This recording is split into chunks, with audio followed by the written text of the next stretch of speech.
The second lecture of this morning. It's a pleasure for us to have our organizer, Leo, giving a talk today, a lecture.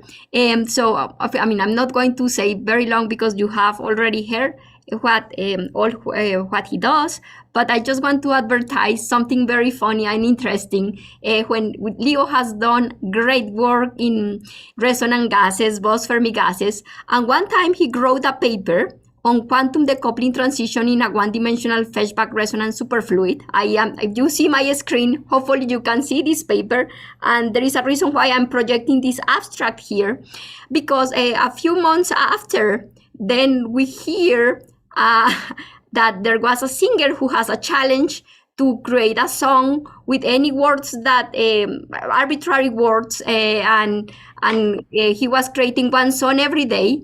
And now if you can see my screen, then you can hear his song about quantum decoupling transitions. Following, he was singing the abstract in Leo's paper. So I'm going to decoupling transition in a one-dimensional Feshbach resonant superfluid. Quantum decoupling transition in a one-dimensional Feshbach resonant superfluid. We study a one-dimensional gas of fermionic atoms interacting via elements with molecular Feshbach resonance.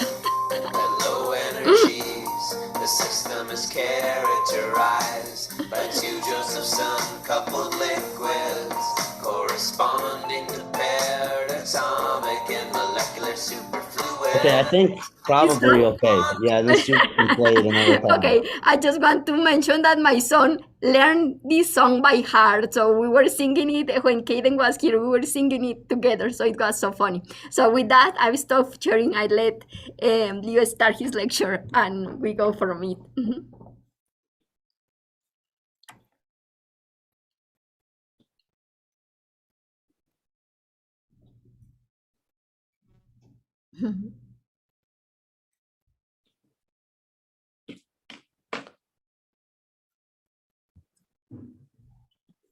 Okay.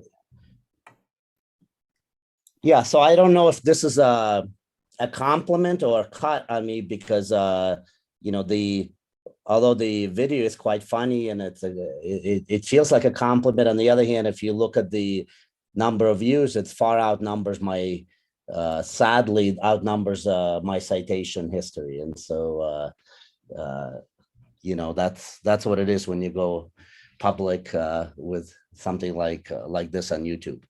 Anyway, so today what I would like to tell you about, this is a seminar, so as opposed to the lectures that you saw, so it's going to be a little bit more focused, and in particular focused on some work that I've done that I thought nicely resonates, no pun intended, with the kind of things that Mira will cover and Randy has already mentioned, but it's going to be in a different setting. It's going to be in the setting of bosonic Feshbach resonant gases rather than fermionic Feshbach resonant gases.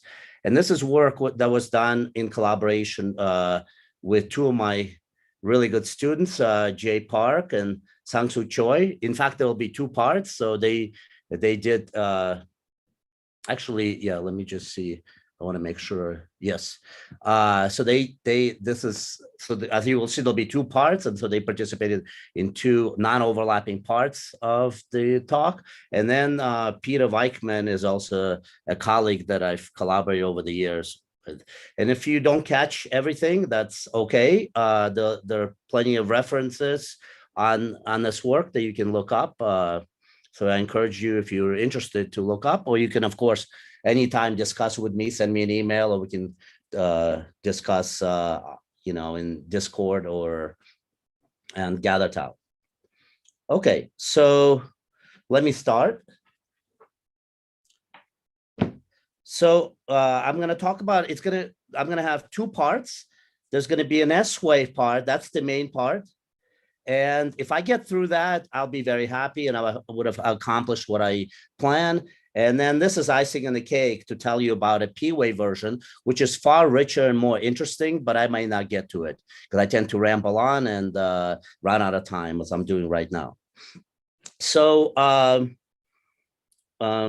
Okay, so here's the first part, S-wave superfluidity. And what I mean by this is the setting is bosonic atoms that are interacting with an S-wave Feshbach resonance. So this is to be contrasted with something that Eric talked about, or something that's led to conventional BEC, where you have repulsive or weakly attractive interactions, but those interactions in no way are resonant. And then you get a standard BEC of those atoms, as it was first achieved in Gila by Carl Wyman and Eric Cornell in 1995, and soon thereafter by Wolfgang Ketterle, as we've heard in the public lecture. So because I tend to run out of time, let me start with a summary of really what the results are for this S-wave superfluidity. So again, we're considering one species of bosonic atoms for this S-wave case that are interacting, but they're interacting through resonance. And the resonance is this molecular resonance where the atoms can come together and make a bound state, molecular bound state.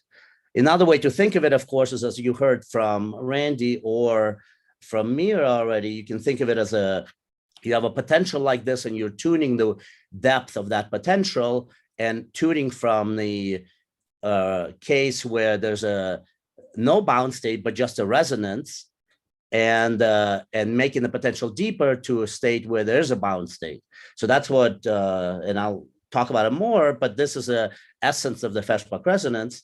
So one way to summarize, probably the best way to summarize the, what happens in the many body context. So this is the two body physics, you have a Feshbach resonance. And so now what happens if you have a finite density of bosonic atoms exhibiting this kind of a two-body Feshbach resonance? And this can be summarized by this phase diagram. The phase diagram is detuning and temperature.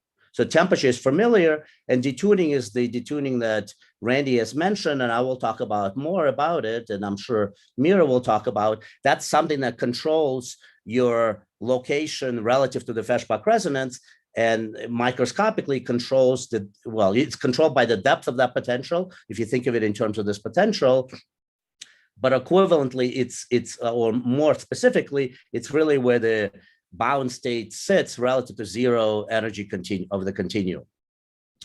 So as you all know, and you heard from Eric, if you had non-resonant interactions, what we have is we have a normal gas, Boltzmann gas over here. And when you lower temperature, you will undergo a transition to a conventional Bose-Einstein condensate. And so that, in this context, I'm going to call this, in my context, I'm going to call it atomic superfluid. It's a superfluid of atoms.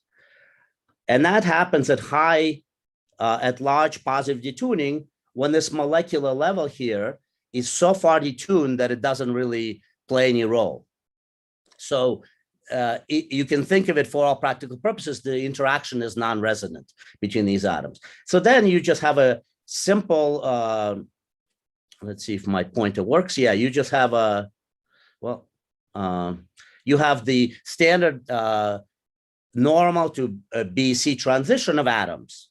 On the other hand, when the detuning is large and negative, namely in this region, then what happens is the system prefers to make molecules of bosonic atoms.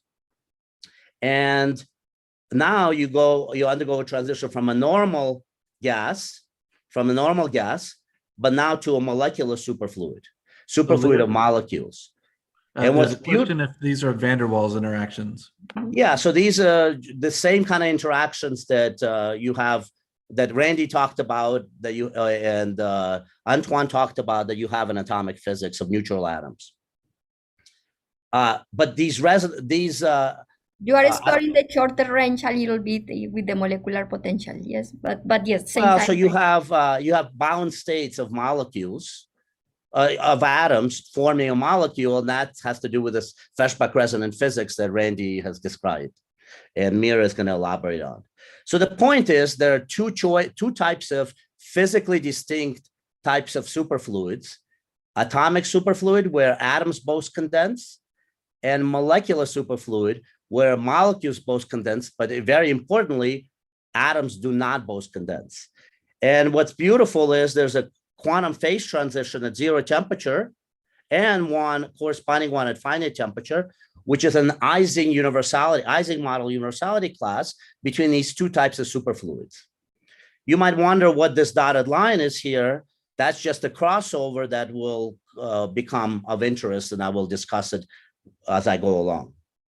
Leo, do you have the question of what is the definition of a superfluid? Well, in a Landau sense, it's a superfluid is something that has a macroscopic occupation of a single particle state, where macroscopic fraction of atoms or bosons occupies a single particle state. So here there's a macroscopic number of atoms that occupies a lowest trap state of the of the trap potential, and here only molecules occupy that state, but not atoms, as you will see. Yes, but it requires interactions. Yes, perhaps the difference between a non-interacting BEC and superfluid is that you do require interactions. Yes, of course. Yeah. So here everything's going to be interacting here. There's another question from Manuel asking, do the two types of superfluid coexist at TC0? At TC0. Yeah, so it's a multi-critical point that one I can say more about, and I will say more about. This is just a summary, just to give you kind of a bird's eye view of what to expect and where we're going. And so I already mentioned these two ingredients. In addition, so one more question. Grace asked what the gray light gray lines represent. Yeah, so this is a first order transition. And these are continuous transitions, second order transitions. Okay, so that's the distinction. Now, this is a schematic of a phase diagram. This is no numerics. This is all analytical theory. If you really want to, theory meets experiments, of course, you're going to have to do quantum Monte Carlo or exact diagonalization or whatever your choice of numerical analysis is in order to really compare. You're going to have to put a trap in and all that, and I'm going to discuss that. So, I'm going to discuss at least mention what happens in the trap, at least within the LDA approximation. So the other distinguishing feature here is, as you know, and as Eric beautifully talked about, in a superfluid or Bose condensate, if you rotate it, you can make vortices. What distinguishes these two superfluids, atomic and molecular superfluid, is in a conventional superfluid of atoms, you can make only 2 pi vortices here. And pi vortices are forbidden.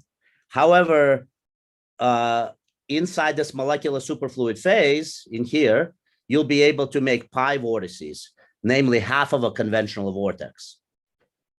And so if you try to make a vortex, well, so let me make a comment how you would distinguish it, at least schematically, in the time of flight measurements. If you look at the profile of to distinguish the atomic superfluid from molecular superfluid, and you image the condensate fraction or momentum distribution function of atoms, the atoms are going to have a BEC peak in the atomic superfluid, but in the molecular superfluid, there'll be just a Boltzmann gas, thermal gas, just like there is here, and there will not be a BEC peak in the center. That's the distinguishing feature.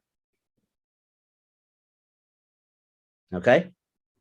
So if you wish, atomic superfluid, this BEC peak is the order parameter that's going to distinguish these two phases. The other distinguishing feature that I already mentioned is there are pi vortices here, and there are only 2 pi vortices here. So there are half vortex excitations here.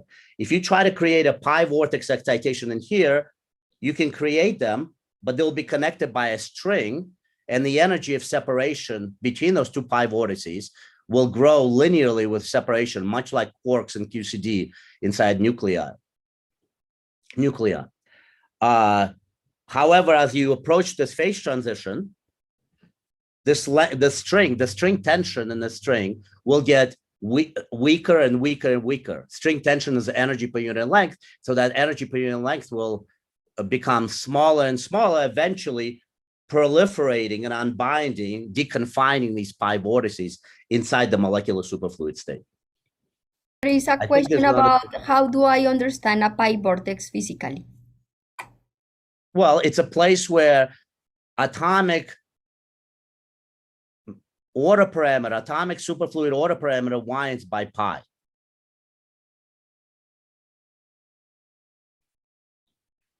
So a vortex is something where a wave function, where phase of the atoms of the atomic superfluid order parameter winds by some integer multiple of 2 pi. So here it doesn't wind by integer multiple of 2 pi, it winds by integer multiple of pi. So that's fairly exotic, one might say. And there is another question about, could you remind me what the difference between first and second order transitions? You know, in the first order transition, the simplest way to say it, there are many features, but the simplest way to say it is the order parameter jumps across the first order transition and it grows continuously across the second order phase transition. And last question, is the set, is there is a sorry, I skipped one. Is this transition related to some form of nematic order? First one, and the second is if there is a single pi phase winding, is the order parameter single value? Well, that's what's beautiful about this. So so let me first answer the nematic. There's a way to reformulate it, this theory, molecular superfluid state, as a nematic state. But nematic, not in the sense of any kind of a direction. It's some complex abstract direction, not a direction in real space. So there's a way to think of it as a nematic. So you can think of this as a polar state or a vector state, and this is a nematic state. But I'm not going to emphasize that analogy. But there's a way to formulate it that way. It's just not helpful physically to think of it that way, unless you really are into pneumatics and you want to make that connection. There was a question about non-single valueness of the order parameter. Indeed, the atomic order parameter here is not single valued because of these, and you can see that here. That's why there's an energy cost, linear energy cost for creating a pi vortex.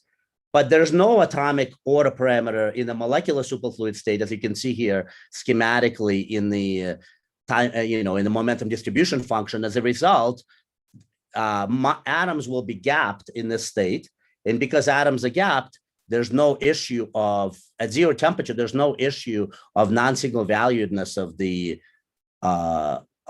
the atomic order parameter, because there's simply no, it's a vacuum. You can think of this as a vacuum of atoms. So they don't get to sense this half winding that the pi vortex creates.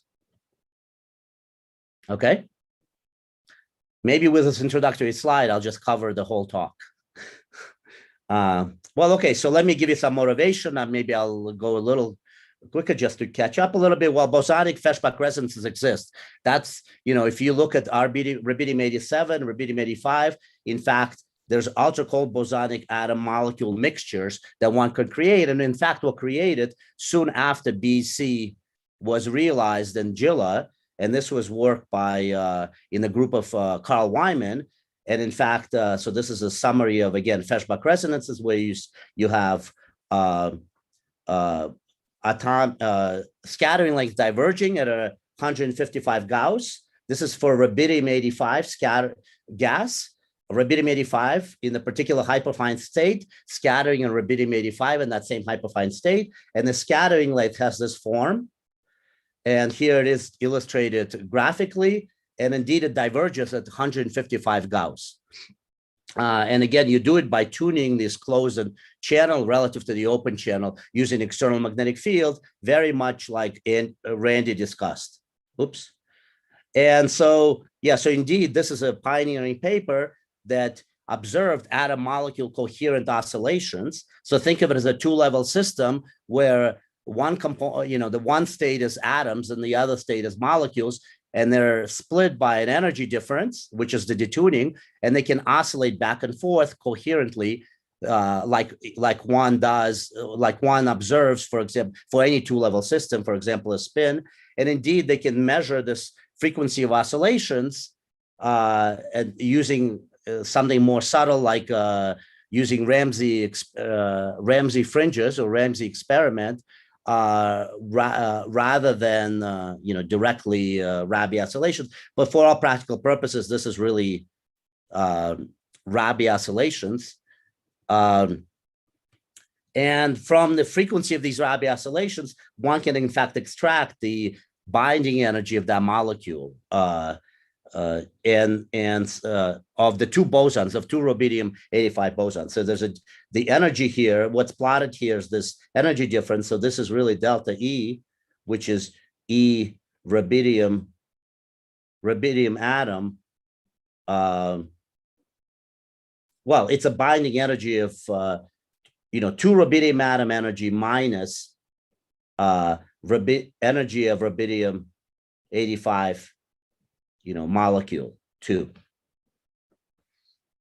So that's one evidence and one motivation. The other motivation is, we know, as Randy discussed, and it will be discussed further, that fermionic systems have that are Feshbach resonant, have these beautiful physics of BCS-BC crossover and paired superfluidity. So it's very natural to ask what happens if you have bosons. So motivated by and that's partly what motivated us to look at this question, because I was busy studying fermions, and then it was very natural to then ask what happens if you have resonant bosons.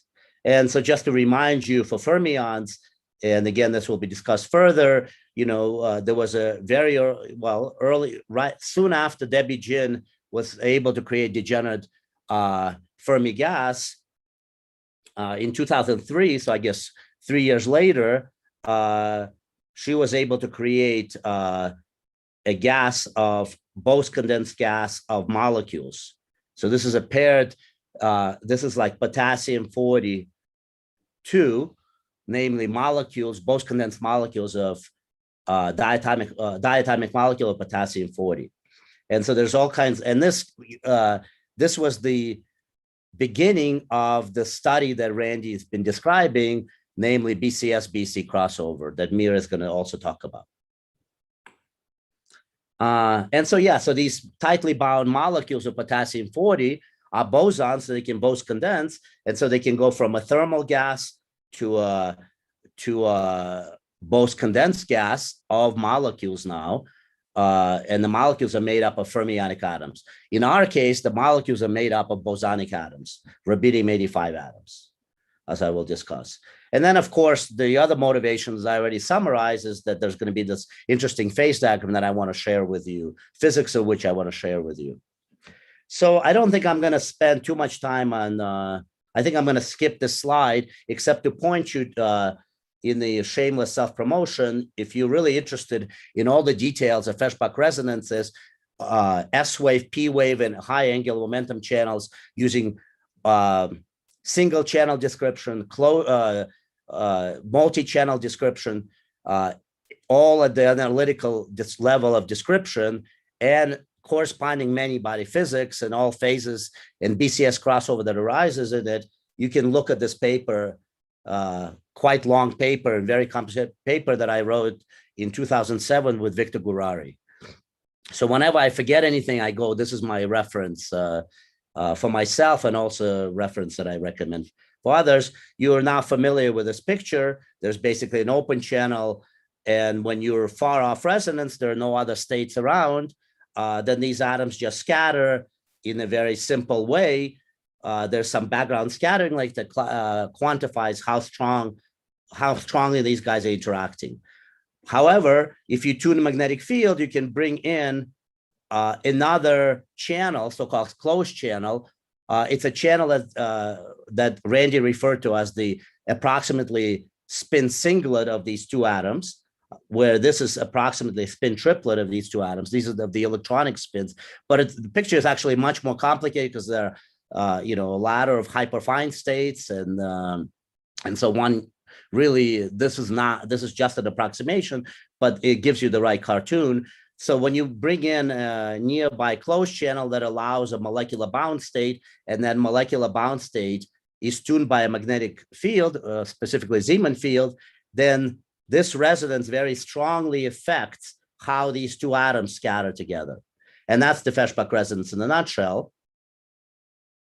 There's a hyperfine interaction that allows interconversion of these two atoms, free atoms in the open channel into a closed channel, and it's tuned by Zeeman field. And this is an important parameter which we call detuning. And using detuning, you can then tune so now you get this effective resonant interaction between atoms through a molecular intermediate state, long-lived state. Your scattering length as a result will be a function of the magnetic field or Zeeman energy, and you can tune it through a Feshbach resonance. Here's the Feshbach resonance, where the scattering length goes from a negative value to a positive value, A greater than 0. And it diverges in between. So you have a bound state here, so there's a molecular bound state here, and here there's no molecular bound state. Let me get rid of some of this.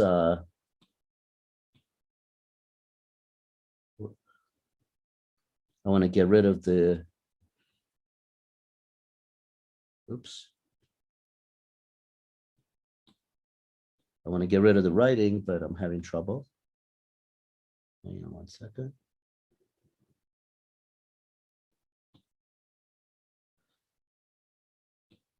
I don't know why I'm having trouble getting rid of the writing, but okay.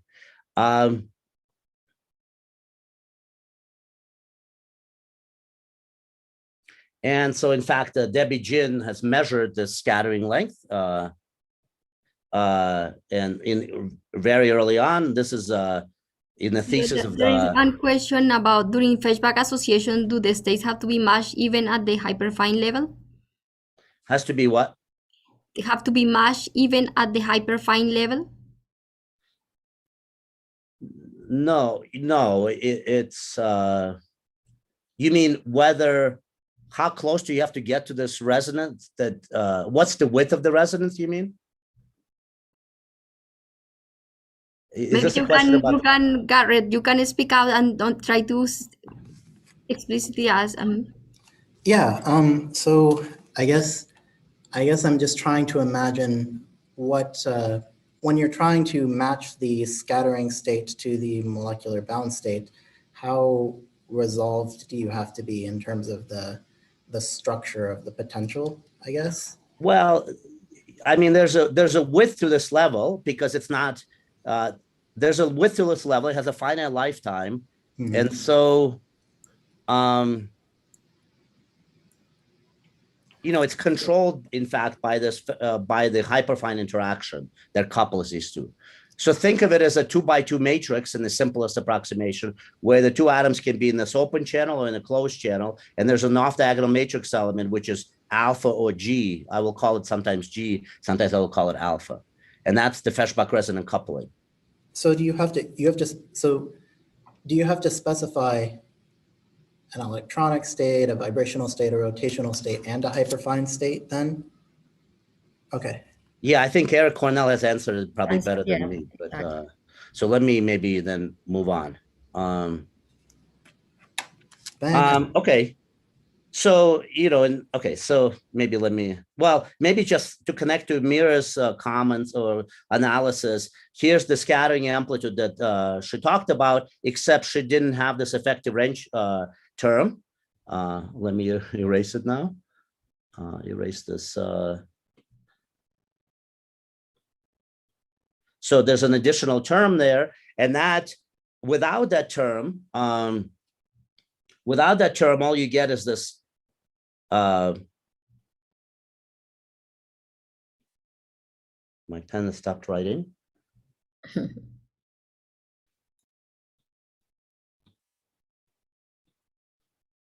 Okay, here we go.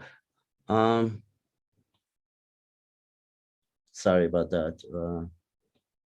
So without this extra term, you just get this behavior of the bound state as a function of scattering length. It just goes as E, bound state goes as -1 over A squared, H bar squared over 2M A squared with a minus sign here. That's this parabola that Mira showed. But in this more refined model with a Feshbach resonance, where you have two channels and you're not quite an asymptotic limit where you can ignore k squared compared to ik. Then in addition, you have a resonant part, which is this thing, which is a finite width resonance that appears. And again, you can model it if you want by a potential where you're tuning the depth of the potential from a no bound state to bound state, but you have a barrier, and that barrier creates a quasi bound state inside this well, so-called resonance.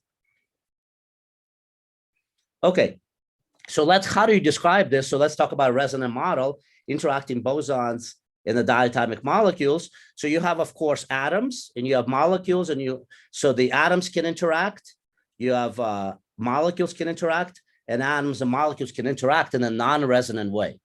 So these are just the density-density interactions. There was a question, let me see. Why was the vertical axis real E? Can E have an imaginary part? I was plotting only the real part.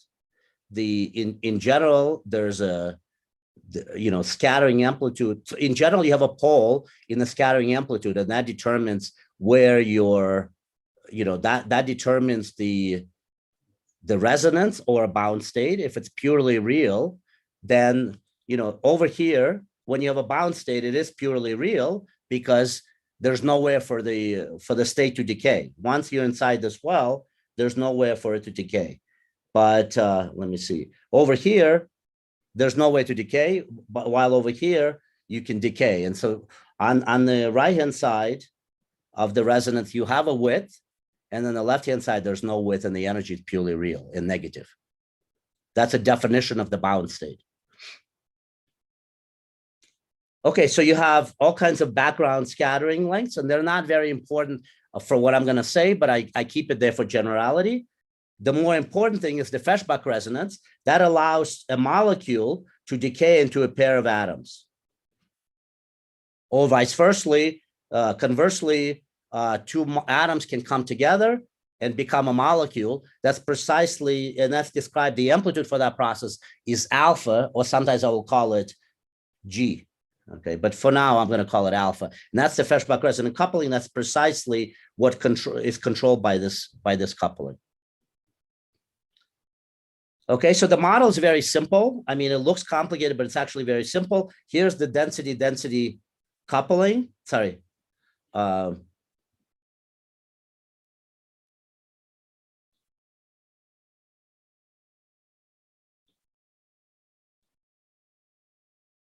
Here's the density-density coupling. This is the coupling between atoms, interaction between atoms. And for sigma equals to A, that's interaction between atoms. For sigma or AA, for MM, it's the interaction between molecules. So if you wish, there's a summation here. Sigma 1, 2 is atoms, atoms, or molecules, molecules. There's an interaction between atoms and molecules that's described by this. And then finally, the key point is the key resonant part is this piece. That's the alpha interaction that you see here. Here you see it diagrammatically, and here it's shown in terms of actual field operators, second quantized field operators. So that's the key ingredients that that's gonna be important. Yes. Why is the last term on the first line squared? Can you say it again? The expression you call the atom-atom or molecule-molecule interaction, the last term. This is a typo. This is a typo. This should be squared. It's not why there's a square. It's more, the question should be why there's no square in the first guy. Because these are all density-density interactions. So you create, okay? Did I answer that question? Yes, perfect. Okay. So what you do theoretically is there's two steps to an analysis of any Feshbach resonant problem, or in general, interacting gas problem. You first study two-body problem and match it to experiments, so then you can define your parameters in your Hamiltonian in terms of physical observables like the scattering length. Once you have accomplished that at the level of two particle physics, or two body scattering, which means you're looking at a dilute gas, and you've now connected it to experiments and re-expressed your parameters in terms of physical observables like the detuning and the scattering length, then you can proceed to do finite density physics, study finite density physics, namely many body physics, with the resulting model that you've established. And this is what this slide is about. So all I'm trying to say is that these parameters in the model that I showed on the previous slide can be completely connected to the experimental observables by looking at a dilute limit where there's no superfluidity, and you're just looking at dilute limit, just two body scattering. So this assures that you have a well-defined model. So now let's look at this model in mean field theory. So notice I neglected all gradient terms, and I just think about an order parameter. So there's an order parameter for atoms. There's an order parameter for molecules. They tell you whether molecules or atoms are both condensed or not. So then the theorist description of it, and it's very much comes from the model that I wrote, that I showed you a couple of slides back. There's the purely atomic sector. This is just there's a chemical potential coupled to the density of condensate density plus the interaction part. This is where the background scattering length is sitting. So this is the atoms, atomic part. Then there's a molecular part. Molecules. Then there's a density-density interaction between them. And finally, there's a resonant interaction between the two order parameters. So you notice the most important part is that these terms don't care about the phase, relative phase between molecules and atoms, and these guys do. Okay, so that's the phase coherence coupling coming from the Feshbach resonance. So let's analyze what happens to this model when this term is zero, when alpha is zero. So let's set this to zero. So then you just have two independent superfluids, and you start to begin to see a kind of an image of the phase diagram that I started the talk with. There are two independent U1 symmetries. There are two independent bosonic gases, a molecular gas and an atomic gas. And they're described by these order parameters that we're all used to in thinking about BEC. So then there's a very nice phase diagram that it's just very easy to deduce. So there are two parameters. These are theorist parameters, but soon I will relate them to experimental parameters. There's just two chemical potentials sitting here, atomic chemical potential and molecular chemical potential. So imagine those chemical potentials are negative. If they're both negative, that's a description in the mean field of a normal gas, just a Boltzmann gas of molecules, thermal gas of molecules, and thermal gas of atoms. Now, of course, there's now three more choices. You can make atomic chemical potential positive. So then you will get psi1 that's non-zero, but psi2 is zero, and that's the atomic superfluid. And you can make the alternative. You can go over here. You can keep, so here there's no molecular superfluid, but there's an atomic superfluid. Over here, there's a molecular superfluid where there's no atoms don't condense, they're thermal, but molecules are non-thermal and both condensed. And finally, you can make both mu2 and mu1 positive, and now you get atomic molecular superfluid where both order parameters are non-zero, so you get both atomic condensation and molecular condensation. And the rest are just sub-details. There's also parameters G1, 2, G1, and G2, and depending how they relate to each other, whether the geometrical mean between G1 and G2 is bigger or smaller than G1, 2, you get this kind of a phase diagram where there's an intermediate phase AM SF, or if in the other case, when G1, 2 is too big, intermolecular density interaction is large, then you go, there's no intermediate atom molecule superfluid. You just go directly from atomic superfluid to a molecular superfluid via first order transition. first order transition. Okay, so there's just two classes of phase diagrams, just depending on what these parameters are, that I need to have my experimental friends tell me what those are and measure it for a particular atom. So these are two possible phase diagram choices that one can have depending on those background scattering lengths. But that's not the interesting part. What we really want to know is we want to consider what happens when alpha is non-zero. So let's look at that case. So here's, I reproduce for you again what happens when alpha is zero. So relative to this, where you have, that's focused on this diagram. You see there's three phases: normal phase, atomic superfluid, molecular superfluid, and atomic molecular superfluid. So now we want to ask what happens when this interaction, Feshbach-Resonant interaction, is non-zero. Leo, was there a question? Can I ask a question? Yeah.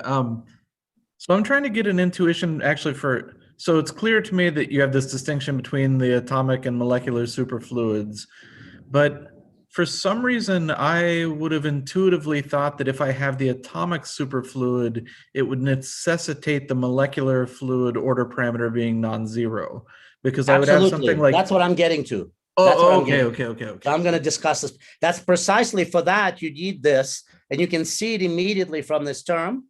So let me discuss this. That's a good segue into what I want to say. So before I show the phase diagram, let's try to guess the answer, and this is exactly what Caden set me up for. So you have to ask: suppose you have alpha that's non-zero. What happens to this phase diagram? Well, if I look at this term, I see immediately that if I have atoms that are both condensed, so psi12 is non-zero, psi10 is non-zero, so that means this number is a constant. It's non-zero. Well, I should maybe erase it, or I shouldn't cover it up. But what I mean is it's not, now it's no longer, this is a constant. Oops. This is a constant. If that's a constant, there's now a linear force acting on this order parameter, psi20. So in other words, the statement is, this term immediately shows you its structure, shows you that if you have an atomic condensate, namely this guy, atomic superfluid, phase coherent state, then it immediately induces molecular superfluidity as well. But the crucial observation that the reverse is not true. So what that means is that if you have an atomic superfluid, that state is indistinguishable from atomic molecular superfluid, at least qualitatively indistinguishable. That means this non-zero alpha removes this boundary. So there's really only a single phase that we expect here. It's really one phase in which both psi10 is non-zero and psi20 is non-zero. But the converse is not true, please observe. If I have psi2 that's non-zero, namely in here, molecules are both condensed, that doesn't mean that you have condensed atoms, because, and the difference is in this power of 2, it's because a molecular superfluid order parameter couples to a quadratic term, not a linear term of the atomic order parameter. Is that clear? So Leo, there's a question from Matthew asking if you can remind him what the alpha is.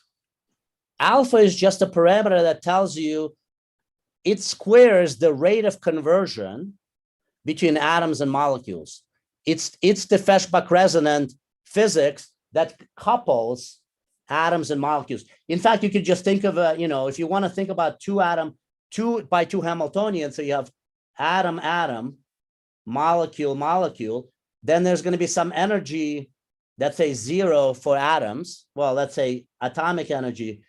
And there's going to be there's going to be energy of atoms, energy of molecules, and then there's a coupling alpha that couples those together. That's, sort of the simplest cartoon of this resonant system.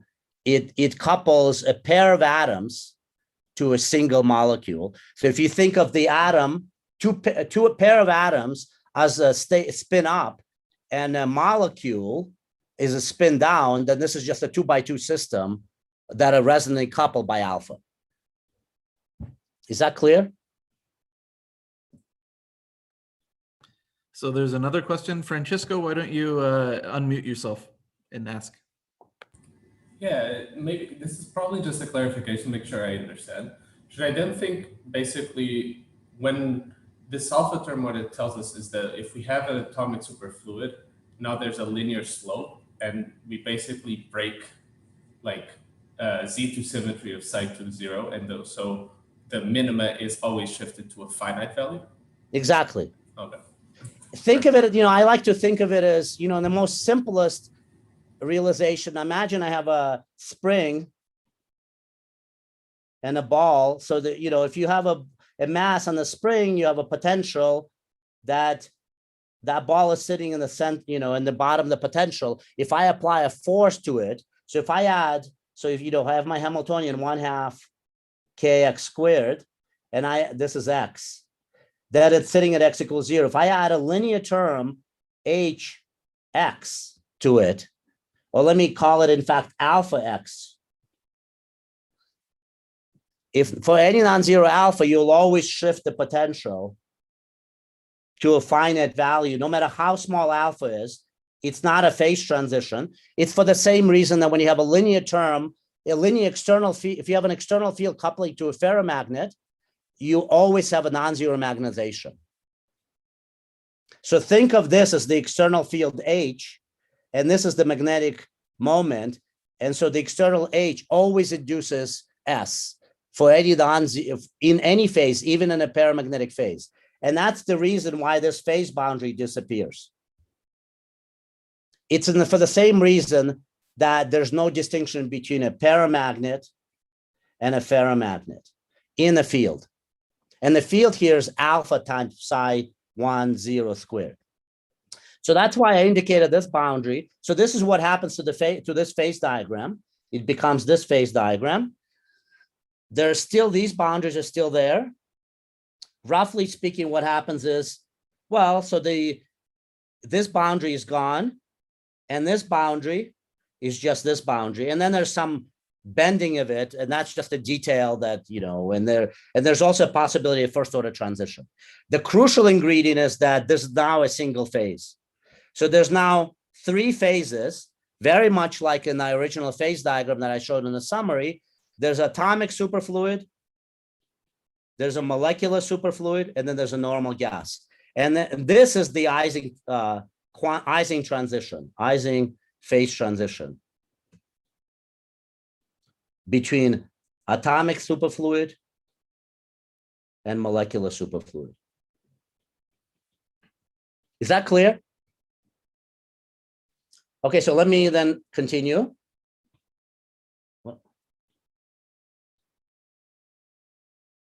Yeah, so what we call this is a crossover. There's something physically, if you're an experimentalist, you'll observe something when you go along this when you cross the dotted line, but that's a crossover. So what happens is in both sides, over here, you have a very low atomic condensate density, but it's there. There's a very low BC peak for atoms. And over here, for molecules, I should say, sorry, I misspoke. There's a very small molecular BC peak. That's over here. And over here, there's a large molecular BC peak. And there's a, there could be a relatively sharp phase crossover, but not a phase transition across the dotted crossover line. But that's to be distinguished between with this actual phase transition across the phase boundary. And again, this curve here is very much like what you would have if you plotted magnetization. Suppose you plotted magnetization as a function of temperature, but your magnetic field was non-zero. So normally you would have a TC here, and there would be a phase transition like this. But as soon as you put B non-equal, so this is B equals to 0, as soon as B is non-zero, there'll be a smooth crossover. So that crossover, that external field is created by this alpha. So that's an important point. And the complement of this is this phase boundary. But let me not dwell on that. That's just another version of it, where now there's only first order transition here, rather than an Ising phase transition. Okay, but now you want to, I want to speak to my experimental colleagues, so I want to convert it to detuning and Feshbach resonant, to the scattering length and the fixed number of atoms and inside my It's a question if your analysis is in the thermodynamic limit. Say it again. If there is a question if your analysis is in the thermodynamic limit. Right now, it's in the thermodynamic limit, absolutely. But I want to now convert it to, rather than keeping chemical potentials fixed, as I've done here, that's the theorist plot, I want to keep, density of atoms fixed. So this is density of atoms plus density, twice the density of molecules. I want to keep this parameter fixed instead, rather than chemical potentials, meaning I want to be talking to experimentalists who put a particular number of atoms, total number of atoms in their trap. So I want to describe it in terms of those variables rather than chemical potential theorist variables. And so you can calculate from this constraint the total number of atoms, whether they're free atoms in the open channel or they're molecules in the closed channel, is fixed. That's a conserved quantity. So then you can relate, using that condition, to the chemical potential mu1 and mu2. And what you learn is that mu1 is mu, which is the chemical potential for atoms, which is a function of number of atoms and the detuning nu. The chemical potential for molecules is required to be twice, just from this two, to be the chemical potential of the atoms minus the detuning nu. Okay, so now everything is expressed purely in terms of number of atoms and detuning. Once you do that, one question. So in the prior question, you have n, the number of atoms and molecules. Yes. So mu sub n, this n also is the number of atoms and molecules in this mu? Yeah, so n is defined here. It's here. Yes, it's the total number, not only it's the total number. It's the number in the actual atoms in the open channel plus twice the number in the closed channel. Okay. And that is conserved because the trap is perfect and nothing leaves it. Yes. As we learn from our wonderful experimental colleagues who do perfect experiments. So at least for a few milliseconds, I guess, or maybe seconds. Okay, and when you do that, you convert this phase diagram, mu1, mu2 phase diagram, into detuning temperature phase diagram. Well, detuning density phase diagram. There's another axis here, which is the density if I want, but I didn't display it. Now you do thermodynamics. In addition to what I just described very quickly, you also can do, you now introduce finite temperature. And so now you really get a phase diagram, which is density, detuning, and the temperature. But if the number of atoms is fixed, then you get a phase diagram, which is this cross section in this plane, nu versus t. And this is what I started the talk with. So let me just give you a few other details about the state, just to get some microscopics into, so it's really beyond sort of, my statements are really, even though I motivated them using mean field theory, Landau mean field theory, they're really beyond this mean field theory. And they're really, you can think of them in microscopic terms, but you can also think in terms of symmetries and various other unambiguous and detail independent descriptions. So atomic superfluid ground state is a coherent state of both atoms and molecules, as I described. And so the psi1, 0 and psi2, 0 is either the complex numbers that describe how the coherence of the state. But in addition, at finite momentum, you also have pairing. These are only the finite momentum pairing of the pairs of atoms at finite momentum, k and minus k, are correlated. And so that's what the wave function, many body wave function in the atomic superfluid looks like. It's, for the most part, if you don't worry about finite momentum stuff, this gives you the tail of the distribution. This is really the order parameter. And this just underscores what I said before, both order parameters, the atomic and molecular one, are non-zero in the SF phase. So this is summarized here. Psi1 and Psi2 are non-zero. Psi2 is non-zero only because Psi1 makes it non-zero by fiat. Both broken, there's a single U1 symmetry, and that U1 symmetry is broken by this condensation. And there's a gapless spectrum of Bogoliubov quasi-particles, just like in a conventional BEC, but here it's BC of atoms. And then the molecules are, you might think there's two gapless modes, one for molecules and one for atoms, but those are locked together by Feshbach resonance, Feshbach resonant coupling. So they have to, if they oscillate as a zero sound mode, they have to oscillate in phase. So if they oscillate out of phase, that gives a gap mode in addition to the gapless mode. So there's only a single gapless mode. And something I mentioned in the beginning, pi vortices are confined. And so there's a BEC peak in the atomic condensate. And so here's what the spectrum looks like for atomic superfluid. So there's a gap mode, single gap mode, and then there's a gapless zero sound mode corresponding to any superfluid. Now in a molecular superfluid state, I describe them by these dotted curves. Again, spectrum looks very similar. There's one gapless mode and there's one gapped mode.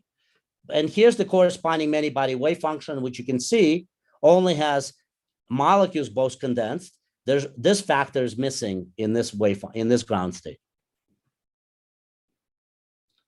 And so again, Psi2 is non-zero, but Psi1 is zero, so that's the distinction.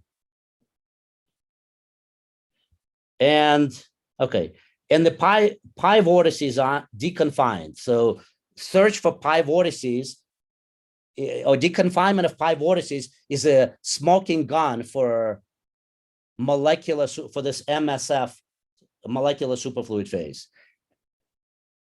So it's kind of an amazing thing. You would have a condensate peak in the molecules, but no condensate peaks in the atoms. So there's only a thermal cloud in the atoms because the atoms are gapped or they're thermal at finite temperature. Molecules have a Bose condensate peak of molecules. There's a gapless mode, but nevertheless, there's no Bose condensate peak. And you have pi vortices. So Leo, I'm trying to understand what happens to the vortices as I cross the phase transition. So should I think about, I have these sort of vortices that as I approach the phase transition can kind of stretch out, and then split into a pair of half vortices? Exactly. So there's a crossover. When you sit very deeply, let me go back to the phase diagram. I'm having trouble. That's the problem with technology. Okay, let me go to the phase diagram. When you sit very deeply in here, you only have pi vortices. You only have two pi vortices. And they're objects like this. So there's a 2 pi vortex here. But when there's some crossover boundary here, that's roughly going to correspond to this dotted crossover line where, well, actually not. Let me take that back. There's some dotted line here that I calculated.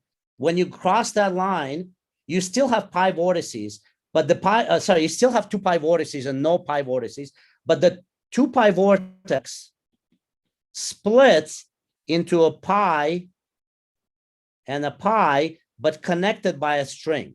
So from topological point of view, it's still a 2 pi vortex, but it spontaneously breaks, it fissions into a molecule with linear confining potential. Now, if you, in the actual quantum state, whether at finite temperature or at zero temperature, due to fluctuations, of course, you might not see this unless you're really seeing a single snapshot of it, because this thing could average out by rotating around, by spinning around, and on average, it will look exactly like this 2 pi vortex. But so that's the situation here versus here. But that's not a phase transition. That's not a deconfining phase transition. That's just a crossover, very much like this is a crossover. But when you actually cross this boundary, then these pi vortices, this string sort of melts away, and you really end up having pi vortices around. That's because atoms have become gapped. So I just find it really intriguing. Like, so if I was in this kind of crossover region, what would the, do you get analogs of vortex lattices, but instead of vortices, they're these kind of weird You can dumbbell explore that, elements? you can go to town on this system. It's so rich. And this is, doesn't even, there's lots of cool things you can do. However, it's sort of, you lose motivation until experimentalists tell you, hey, we can do something with this. We've seen some glimpse of this phase. So, but you can go to town and there's lots of things that I've explored and have not published. And there's even many more things that I have not even explored, but have thought about. So But of there the kind of things you're talking about. So Vaibhav and then Jaron have questions? Sure. Yeah, my question was, how do you detect this sort of only atomic condensate peak versus the only molecular condensate peak? And I also had another question that, Sure. Do you always need to have even number of pi vortices? Yeah, I mean, strictly speaking, yes, you have to have even number of pi vortices. But the difference is not whether even or not, but it's the fact that they're deconfined. They can move fairly independently. They interact, but they can move independently. They no longer have a linear confining potential. It's truly is confinement, deconfinement transition of the type that our high energy colleagues talk about when they talk about quarks deconfining inside a proton, for example. In terms of detecting it, well, I've mentioned, these are all, well, if you want a theorist answer, it's on the slide. So it's a cartoonish answer, but it's a precise answer. If you want a more interesting answer, you have to ask our colleagues like Eric Cornell and. But can you spectroscopically convert molecules to atoms and then detect the atoms, Leo? Sure. I mean, well, it's easy for me to say sure. You really have to ask experimentalists. Let me not dwell on that, because those kind of questions, I'm just not. That's pushing beyond my level of expertise. I can just tell you there's a precise distinction between these states, and it manifests itself in an atomic superfluid condensate peak being non-zero here and being zero here. That's one way. And you can also see it in the spectrum and pi vortices. Those are the three big ingredients. Okay. So my question is, can you explain how to see the Z2 symmetry broken in this case? The second. There are two different symmetries. Not the U1, but like why do we have also Z2 symmetry is broken basically? Okay. So here you break U1 symmetry because you completely break, there's an atomic condensate, you completely break it. But here you only break it mod Z2. What I mean by that is, it may be slightly difficult to explain, but well, let me try to explain it. Actually, it may be easy to explain in terms of, and that's actually nicely connected to the comment about the pneumatic state. So think about it, what happens in an atomic superfluid. So let me just look at this term, alpha psi 2, 0, psi 1, 0 squared star. Okay, so if the psi 1, so atomic superfluid, psi 1 is non-zero, and also psi 2 is automatically non-zero. So I put that in parentheses. Okay, so then you completely broke, you chose a phase for the atoms. Okay, so, if you wish, I mean, I'll put it in quotes, chose atomic phase. With all the standard caveats, there's only relative phase, but, let me not dwell on what that actually means. But for theorists, you have a definite psi 1, so there's a phase coherent atomic condensate. But in a molecular superfluid, what you have is you have non-zero psi 2. So your psi 1 is non-zero, is 0, but psi 2 is non-zero. So what does that mean? Let's look at this term right here. You have, if I write it in terms of phases, this looks like, so suppose I write psi 1 equals to e to the I theta 1, and psi 2 e to the I theta 2. So then what happens when I write this term? It looks like cosine, there's of course plus imaginary part, plus complex conjugate. So what I get is 2 theta 1 minus theta 2. So they lock together. So suppose there's a molecular condensate and it's non-zero. So that means this phase is chosen, and I chose it to be 0 if I want. So now theta 1 can be, it can be either 0 or pi. So there's really 2 phases. You could have either phase in here, you could have theta 1 being either 0 or pi.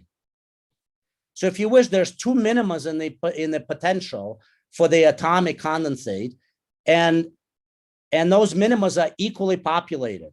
So in other words, another way to say it is, if you think of a little vector, complex vector psi 1, it has chosen, it could be in this direction, or it could be in this direction, and those two, because of this square, those are completely equivalent energetically, and the system in the atomic superfluid state has not chosen, not an atomic superfluid, molecular superfluid, sorry.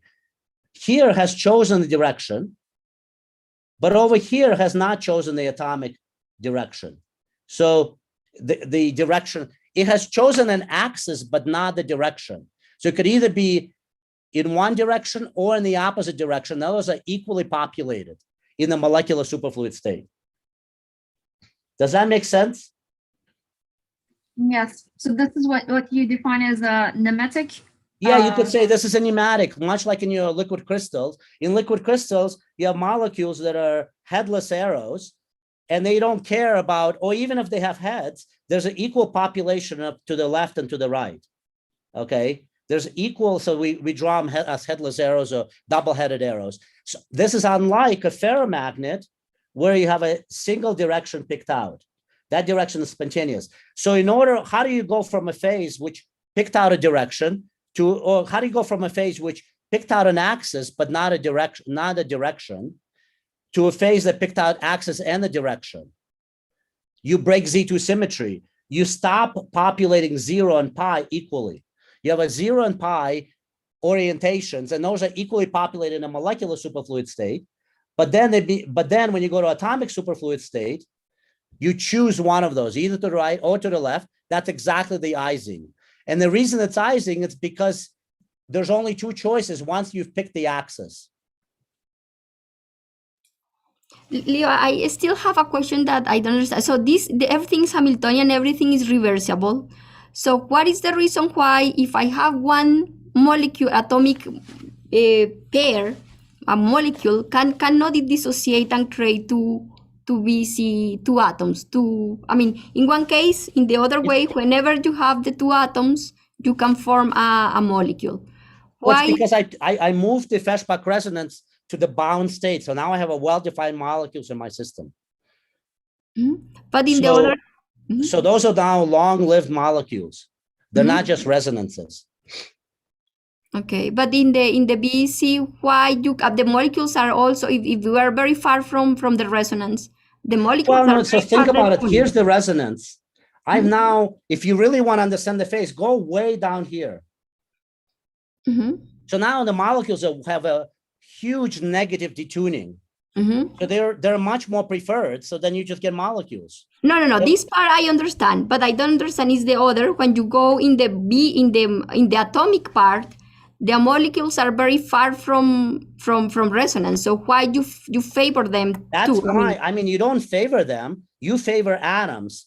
But by fiat, it's sort of like saying, if I suppose I'm in a paramagnetic phase, why is it in the paramagnetic phase?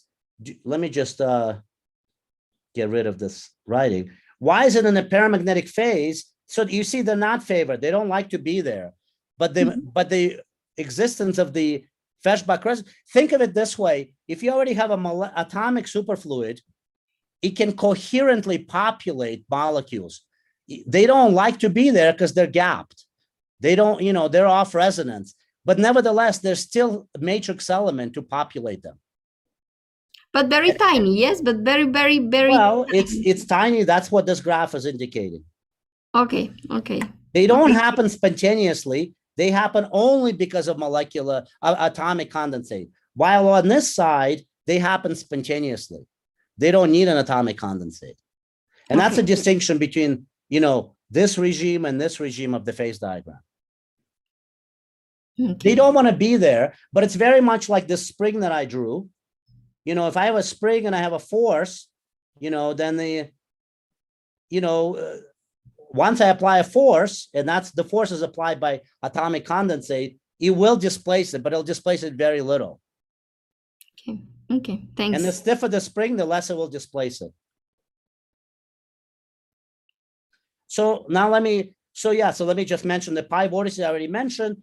As you approach this transition from here to here, this string kind of melts away, and then pi vortices unbind. If you want to see in detail what that string looks like, this is what it looks like, where in black I indicated a molecular order parameter, and in red I indicate a double-headed arrow. It's the molecular order parameter psi2, but in black I indicated atomic condensate order parameter. And so the reason there's a line tension of the string is because there's a domain wall across going from 0 orientation to a pi orientation. Okay, and so that's like a double well potential. That's the Ising transition. Okay. Oops.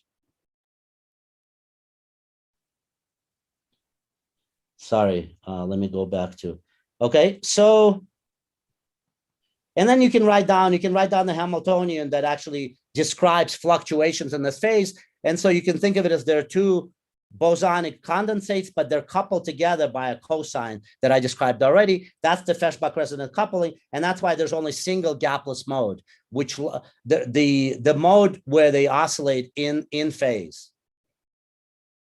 And then the phase transition, you can actually derive this quantum phase transition, and you can actually show that it's an Ising order parameter phi, which is the real part of the psi1. So this phi is the real part of psi1. Okay, so it's really a scalar, single scale order parameter that describes this phase transition. So I have a superfluid, bosonic, molecular superfluid Goldstone mode here, and then it's coupled to an Ising model. So this is a conventional Ising model, which is made up of the atomic condensate order parameter, or the real part of it. And it's only real part. That's the same thing as I was saying before. Here, errors are aligned, and here they're not aligned. They're random. And so the choice, when you're making a choice, that's that binary choice, and that's described by this Ising order parameter. How is phi related to theta 1? Theta 1, well, so once I have eta I theta 2, that's well defined. Suppose I choose it to be 0. Okay, so that means psi1, psi2 0 is 1. Psi1 is eta I theta 1, but theta 1 can be either 0 or pi. So phi can be either plus or minus 1. And if I course grade, it becomes, it becomes a positive and negative, spins up or spins down, of the Ising model. Phi, has a double well potential that picks between. So if phi is this discrete value, how do we have a gradient term? Well, it's because in this course grade description, it's no longer discrete value. It's sort of like, you start out with an Ising model, sigma z, that's your Ising Hamiltonian, Ij. It's like a density. But then you course grade it, and then you go to a phi-4 theory, an effective theory, which is grad phi squared plus phi squared plus phi to the 4th. I see. So roughly speaking, this is like the microscopic description, and that's what I wrote down here. So at a microscopic level, the phase can be either 0 pi, which means the microscopic phi can be either plus or minus 1, because it's eta I theta 1.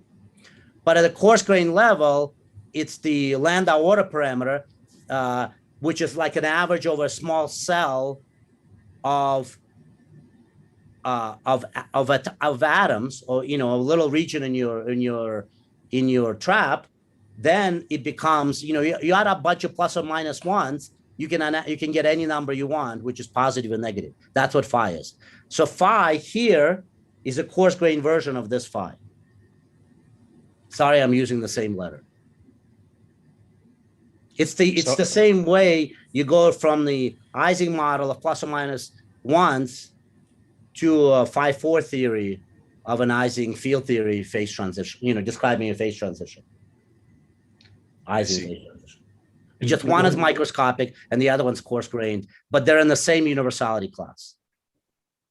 So it depends what you want. If you want me to describe it universally, then I show this picture. But if you want me to describe it in the sort of what it means microscopically, it means the phase it's e to the I phase, and the phase could be either 0 pi. So one more question.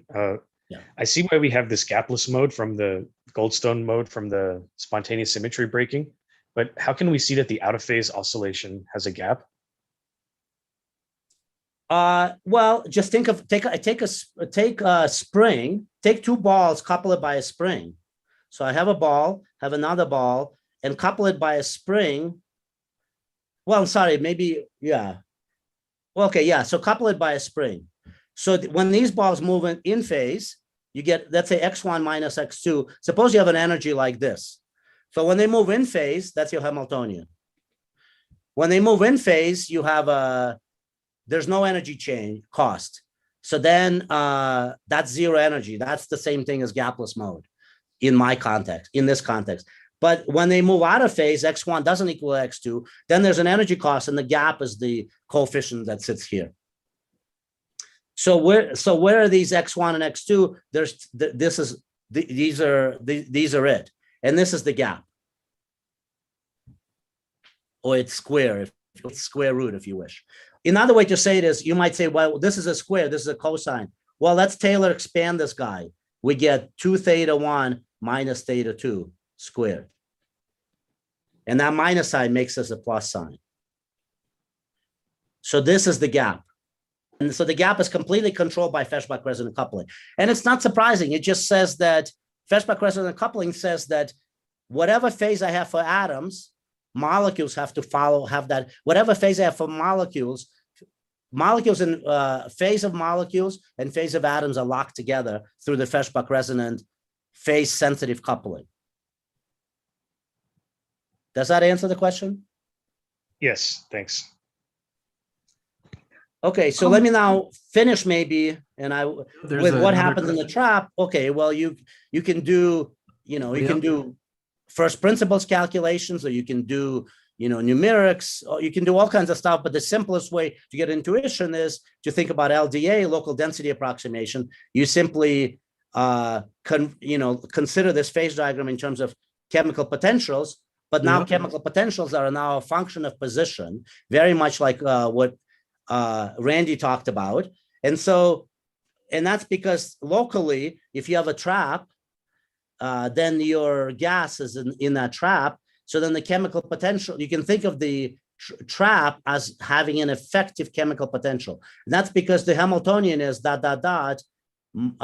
plus V of R psi dagger psi. So Leo, so this V of R. Can you hear me, Leo? Yes. Okay, there's another question. Can I just finish this thought? Let me just. Oh, okay. Yeah, let me just finish this thought. So here's the chemical potential. Here's the chemical potential of the gas, plus ... That's the Hamiltonian. There's a chemical potential coupling to the density, or to the number of atoms, to the density of atoms. And now if you turn on the potential, it looks like you have an effective chemical potential, which is the total thing, which is mu minus the trap potential, which is the harmonic potential. So then you can think about that R is a way experimentalist really varies by chemical potential. So what I'm going to say next is going to rely very much on this fact. And that's what's called local density approximation. Okay, what was the question? Oh, just on the previous slide, why is the gap for the atomic superfluid greater than that for the molecular superfluid? I've forgotten the reason. It may be, let me think about it.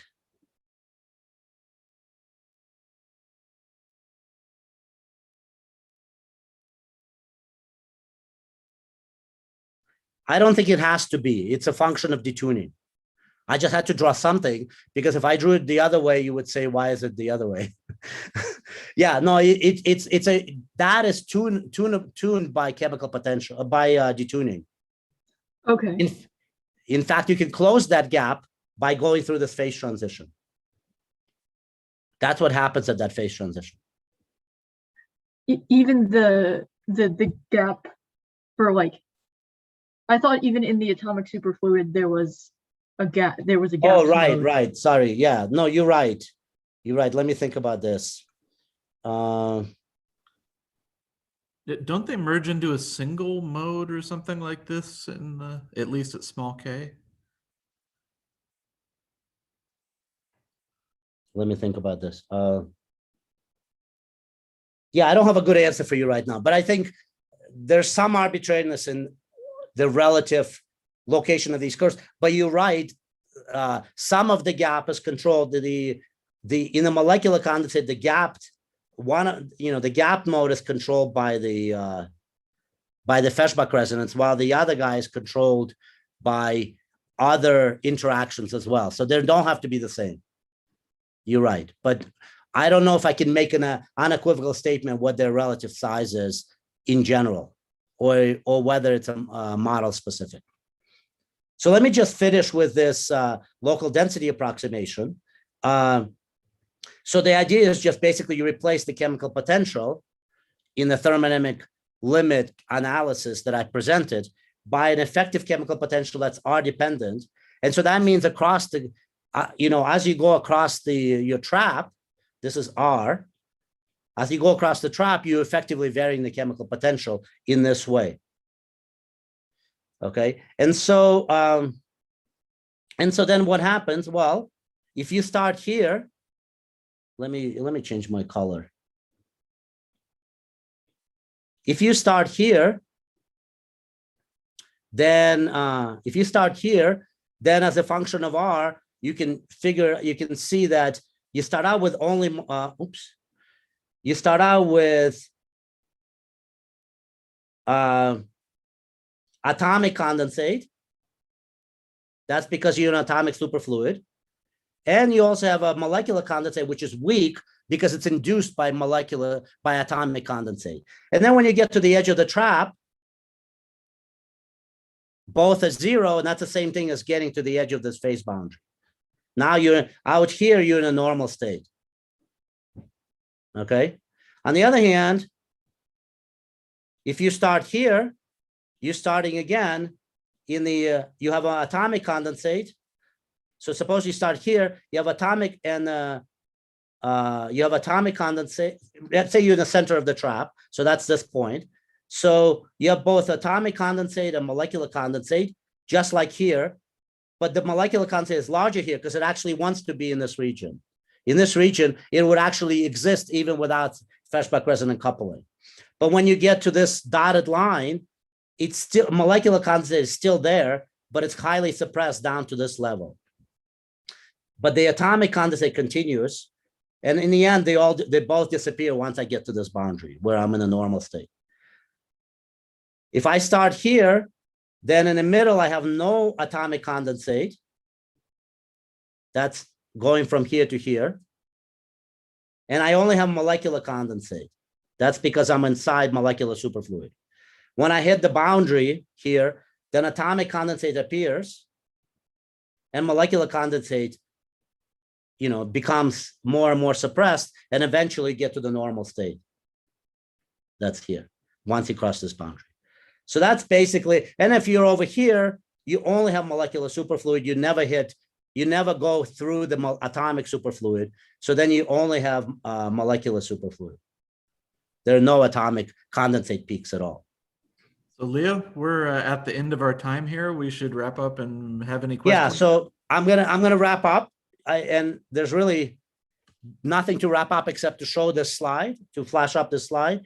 A summary conclusion in this page, you can read it on your own. I'm not gonna bore you by reading it. The only thing I will say is the second part of my talk that I didn't get a chance to talk about, which is far richer than even what I just described to you now. You know, in the sense, what I described to you now is kind of the, you know, setting the groundwork to describing the P-wave resonant bosons. I didn't get a chance to describe. That's the second part of my talk, or if you wish, a second talk. But everything else here, I think I've covered and hopefully answered some questions and posed some new ones. So with this, I want to thank you for your attention, and I'll ask for more questions. Thanks, Leo. So I have a question, and then everyone else, please ask your questions. So my question is just, what is the experimental progress? I think there was a recent paper by Cheng Chen seeing some of these things, or?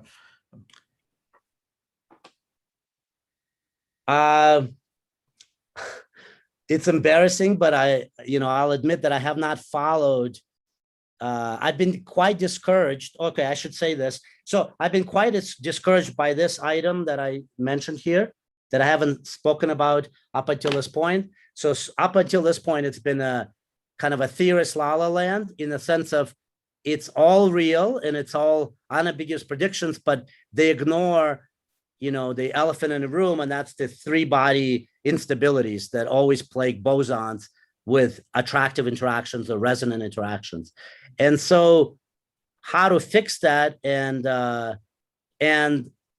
you know, this huge challenge that's been emphasized to me both by experimentalists and few body theorists has kind of discouraged me sort of to continue on this topic until that problem is somehow resolved or addressed or solved.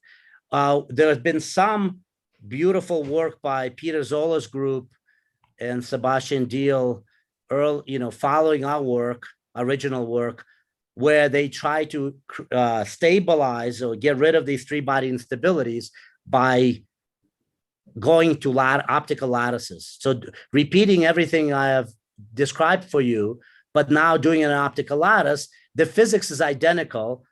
It's just a lattice version of what I described. And in fact, originally that's what I worked out as well.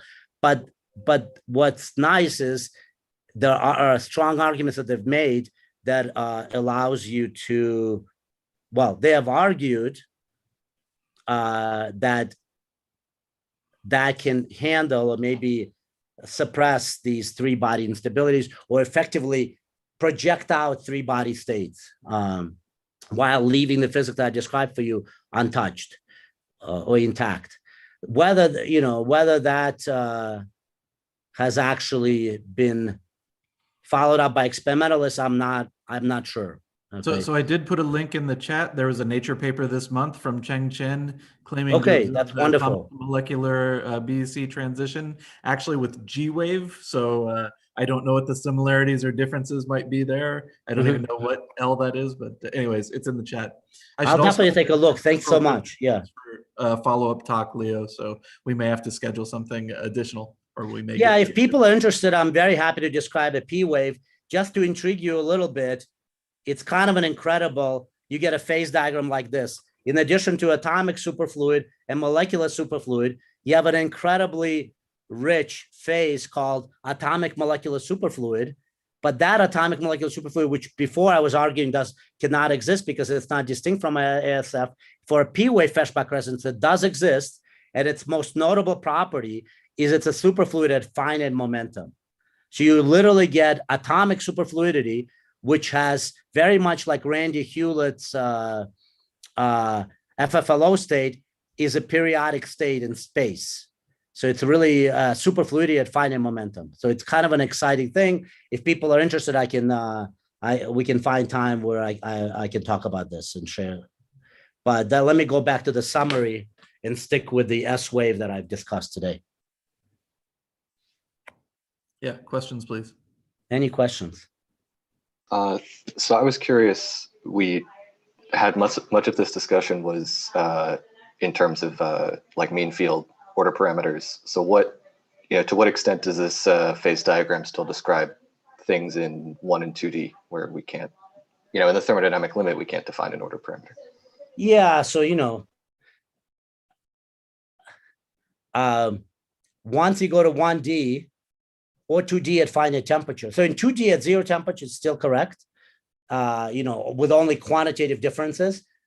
In 2D at finite temperature or 1D even at 0 temperature or finite temperature, the same caveat will hold as though if you, in the same way that if you've posed your question for Eric Cornell about his single component BEC in 1D or 2D at finite temperature, it's no longer superfluid. You have to think about superfluid stiffness, and let's say in 2D, it still can be non-zero in 2D at finite temperature. Superfluid stiffness, but the condensate peak will be 0. So then, you have to really, think about fluctuation physics and how it will, how the physics I described for you with added very strong thermal and quantum fluctuations that you find in low dimension, how does that manifest itself in experiments? But those kind of questions are, for the most part, those questions are very similar to the questions of a single component Bose gas in lower dimensions. You need to deal with larger liquid if you wish, or Castello-Stalas like phases, et cetera, et cetera. So we know in principle how to do that. It's just there's, for now, there's little motivation. As I said, I'm a little bit discouraged because of the 3-body instability issues.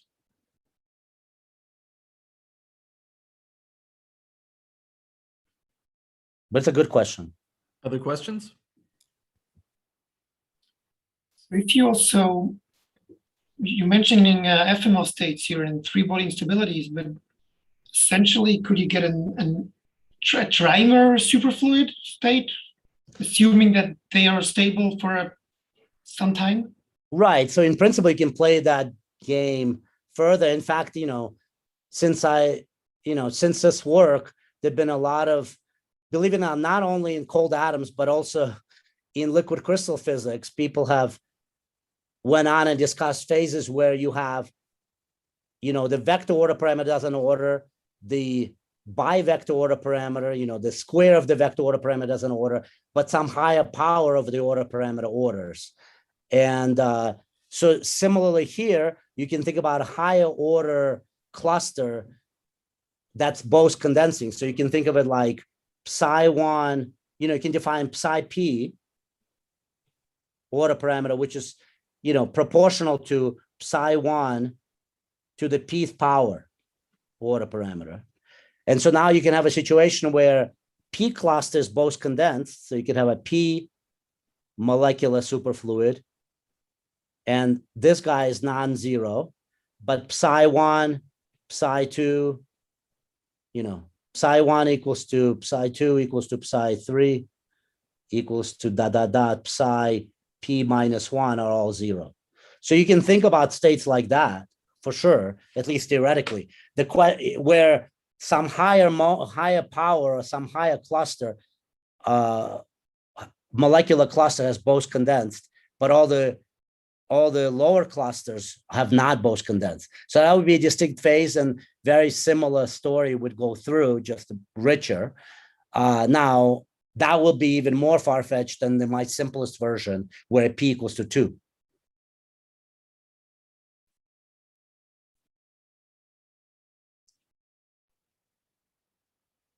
All right, any other questions? If not, I think it's lunchtime, so let's thank Leo again, and then we will reconvene this afternoon. Thanks, Leo. Thank you for all your wonderful questions. I really appreciate it. For all the interest. Thank you. And Leo, since you're very good at scheduling, I guess we'll let you schedule when you want to do your second talk. There's definitely, well, if there's interest, maybe I don't want to be the one doing the poll, so maybe you can see if people are interested. I Well, can already 6 people have said they're interested, so I don't know what your cutoff for audience size is, but we can definitely have voluntary lecture. Okay, 8, 9, 10 plus 1. Okay. So yeah, no, I would really love to talk about P-Wave. So I will do that, and we'll discuss the scheduling of it.